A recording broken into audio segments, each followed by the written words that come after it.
You know, one of the most alarming stats that we encounter as a ministry is that every day in America, 5,600 teenagers attempt suicide.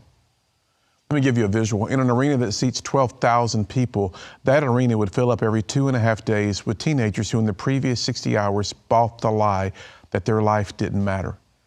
You know, Job 33:4 says this, "The Spirit of God made you. The breath of the Almighty gave you life."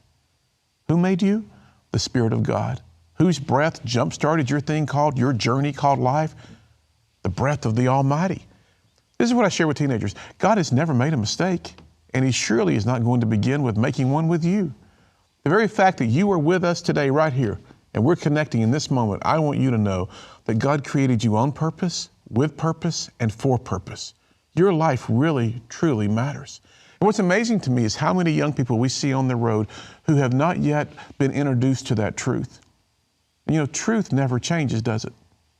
The enemy comes to do what? Steal, kill, and destroy. But Jesus came to give life and life more abundantly.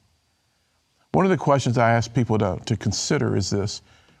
If you feel like your life doesn't matter, if you feel like the enemy's just piled on you, if you feel like no one would even miss me if I was not here, those are all lies.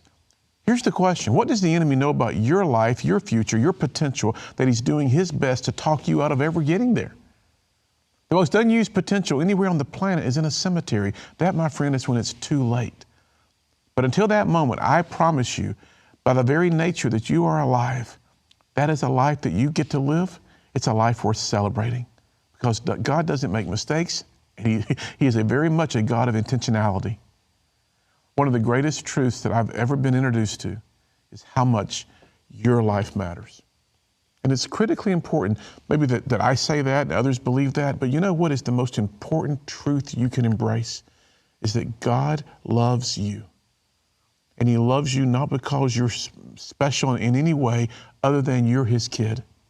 And when you and I realize that we are loved by our Father, and irrespective of what has happened in our lives, the trauma that happened that should never have happened to us, but simultaneously trauma is that which did not happen that should have happened.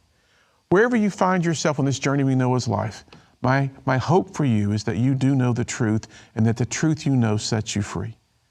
The truth that you are loved, that you are special, that if you were not here, we would all be missing someone very, very important and someone very, very special. In the end, I want you to know from the heart of God to your heart, He loves you, He's got a plan for your life. And yes, because you're breathing, you matter.